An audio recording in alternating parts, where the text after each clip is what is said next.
come on you, Pop.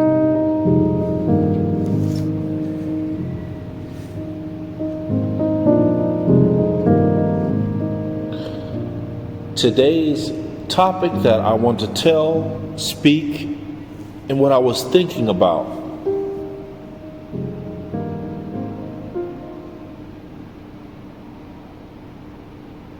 is the justifications that we give ourselves, the reasons that flood our mind, the ideas that we let ruminate in our mind that allow us to go against the 5 basic principles, the 5 basic precepts, and why it is justified for us to break it or destroy it,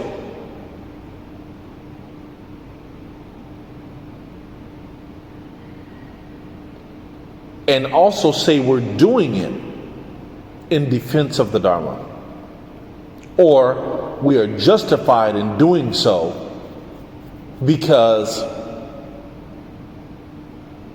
it is in order to protect the integrity of our desires or our wants, or I want to break the precepts and break this code of conduct because I need to keep my position. I need to keep my authority over people.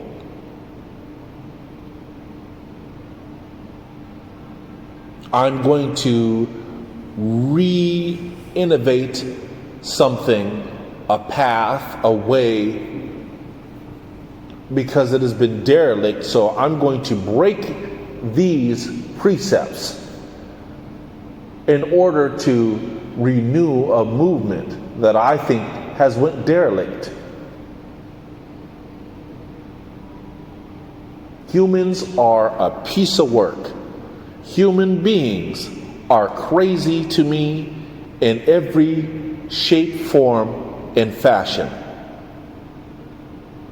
The excuses that they use to kill, murder, destroy, rape, pillage, and plunder, and justify and go to sleep at night, or why they had to do these things to another sentient being, and they go to sleep like nothing. They go to sleep like it was just flicking an ant off of a table. They have no remorse.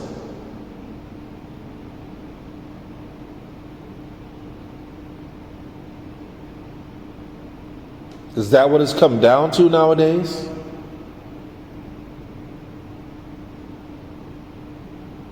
We don't even try to use rational thought anymore. We don't even try to use intellectual debate. We don't even try to use compassion anymore. The first thing that people go to is, this person needs to die.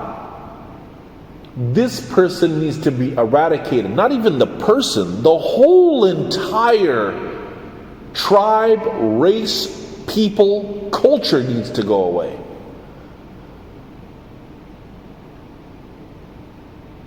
What kind of world are we living in?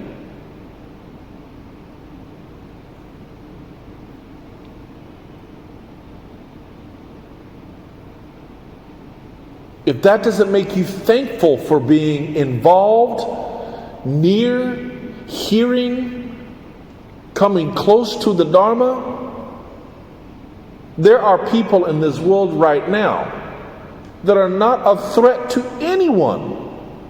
And they're using bombs, warplanes, missiles, rockets, guns, famines, disease,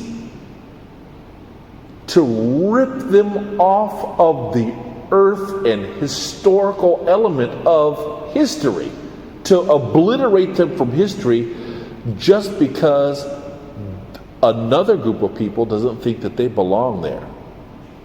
Another group of people think that, well, if they don't obey what I tell them to, then they don't have the right to life.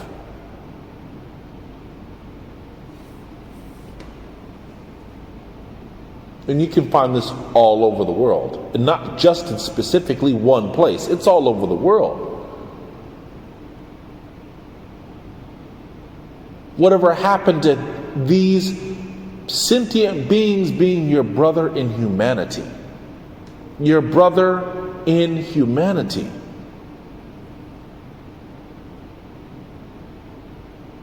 They want food, water, shelter. Food, water, shelter, maybe love or family, or at least they want a partner. Food, water, shelter, a partner, a right to life. It sounds to me that people who justify destroying, killing, and murdering the lives of others are coming directly from the animalistic world. They sound like they just came out of the animal realm.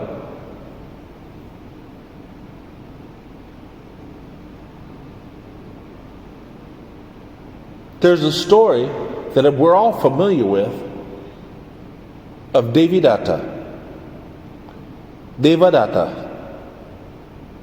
Can you imagine the Lord Buddha and Devadatta? They were cousins. They probably played together as children.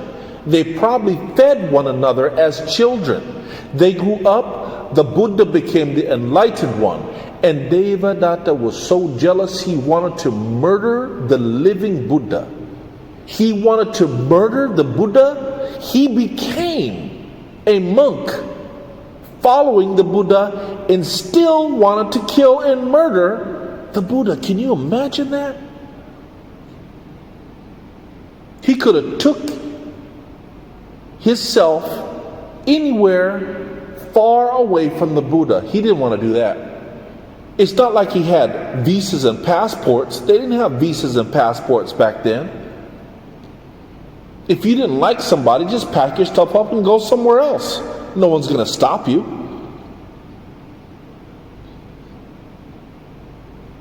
The world was much bigger than it was now. Less policed than it was now. No, he didn't want to do that. He saw the Buddha was enlightened. He was wise. He had a group of companions. He had thousands of people who were worshiping him, and in a sense. And Devadatta was jealous and became ugly and wanted to wear a pair of shoes that didn't belong to him. He wanted to take a position that was already filled. He didn't want to do the work himself. And he justified inside his mind that the only way that he's going to be able to fill this position is to kill the Buddha. And he had several plans on how to do it. It wasn't like he did just tried one time. He did several times trying to murder and kill the Buddha. Can you believe that?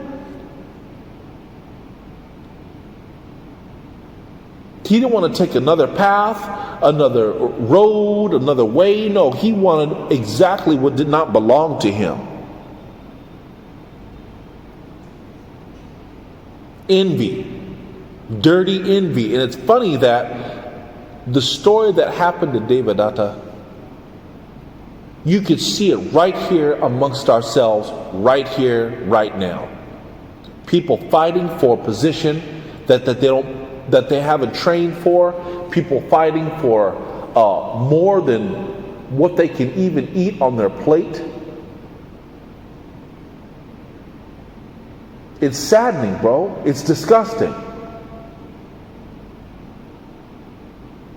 All you need to do is go to a banquet, and when it's time to eat, you see people rushing to the plate like it's the last meal on earth, and they grab all the good food, eat until they're full, and when they have the rest on their plate, they throw it in the garbage. And there's other people behind them that also probably wanted the same meal, but they couldn't have it because somebody greedy in the front.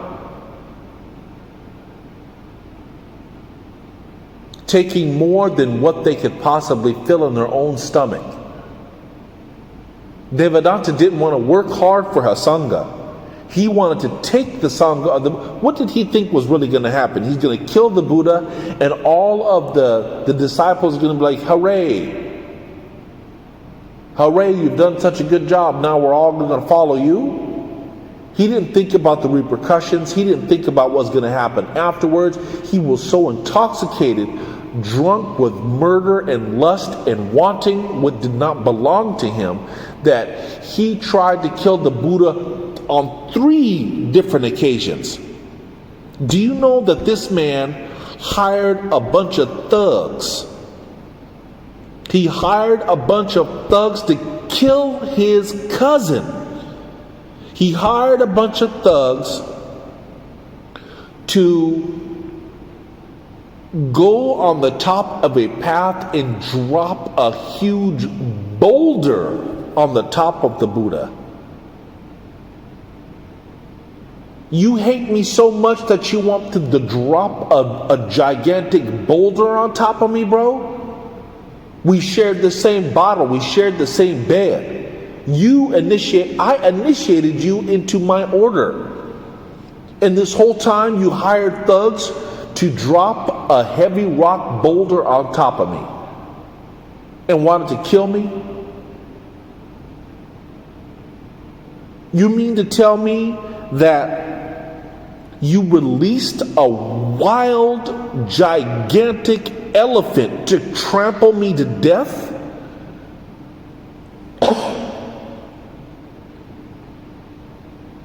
You'd rather watch me get trampled to death by a gigantic elephant instead of talk about how we can work this out? That's because you're an idiot.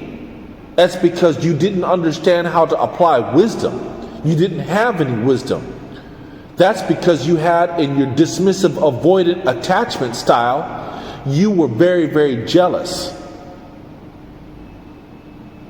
You didn't want to work for the position, you just wanted it given to you.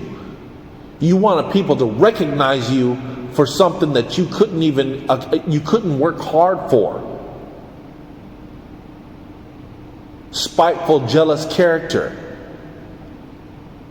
Didn't like the fact that people love me, and you didn't understand why they didn't love you, because you don't work hard for what you asking for.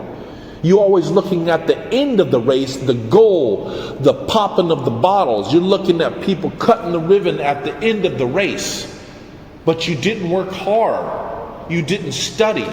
You didn't practice the small things that make you the winner of the race. You just wanted to be acclaimed to get your picture taken. You just wanted people to put you on a podium, and you didn't even study. You didn't even put the words together yourself. So your idea was to kill me, smash me with a boulder, trample me with an elephant, and you tried to split the Sangha into 2 factions. You tried to get a group of my believers in the message and split them in half.